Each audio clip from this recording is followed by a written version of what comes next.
This is one of the homes my wife and I bought a few years back that actually we lived in the front unit and there's two rental properties in the back, which is one of the things that we were checking on. And I wanted to talk about if you're thinking about buying a primary residence or a primary home or an investment property, why scaling too fast is a bad idea.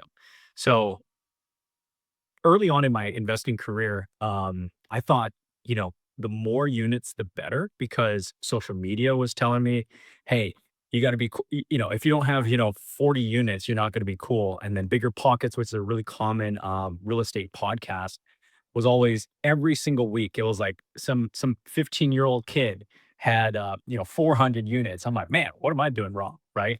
So that got me on this train of like, well, we just got to acquire more properties. So I actually focus on the number of units instead of the quality of the units, if that makes sense. And by doing that, one, I wanted to tell you guys, we do loans for influencers too. And I can tell you, the things that they post online are not reality because I get to see their financials, right? So the highlight reels are not the real.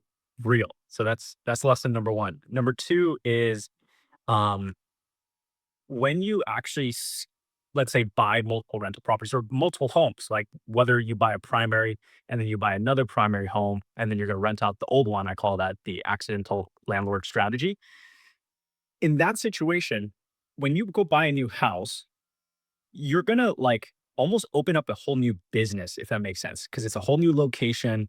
Yes, you might be familiar with the neighborhood, but there's always gonna be, like, quirks and features and stuff that you don't know about the neighborhood, or maybe, the cast iron pipes are a little older. The house was built for, like, in the 1950s or 60s, and, they're about 60 to 70-year-old now, the pipes, so they probably have to be replaced. So you expose yourself to a lot of this new risk when you go into a new house or you rent out your old one, right?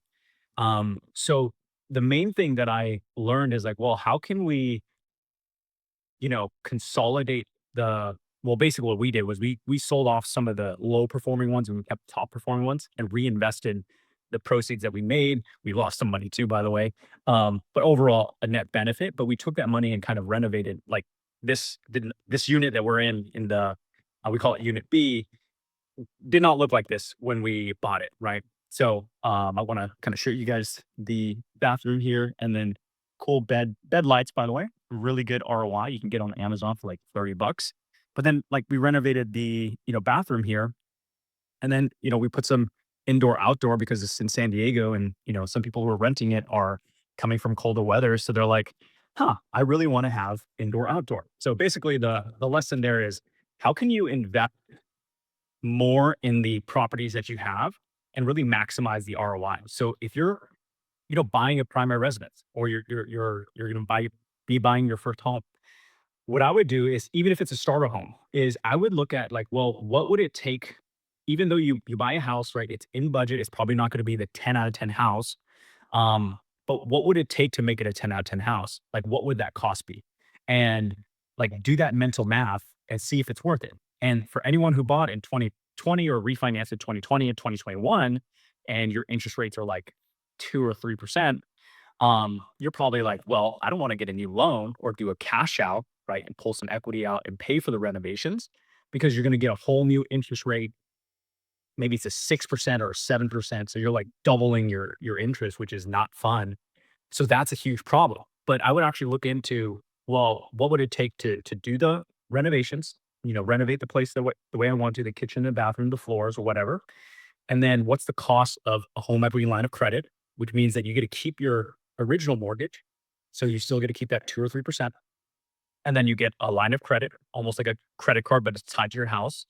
Obviously, those rates are going to be higher than your regular interest rate. So there is going to be a monthly payment associated with that, or you can get a fixed second loan. So you still get to keep this first mortgage.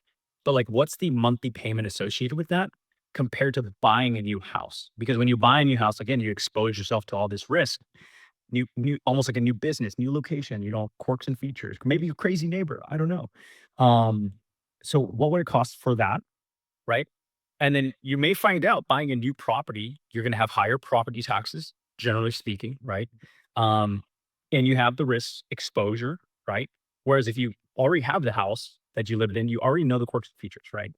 That's for people who want to buy their first home, live in it, and things like that. For the investor, I would say look at your portfolio right now.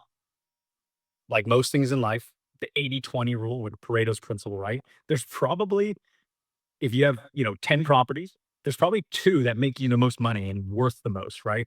So how do we scale back a little bit, reinvest it? Kind of like what we did here was we renovated the kitchen, we added the indoor outdoor that used to be just a wall, by the way, and not the sliding.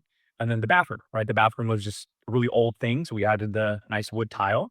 Um, Floor and Decor did a good job, by the way. Shout out to them. And Tile Bar.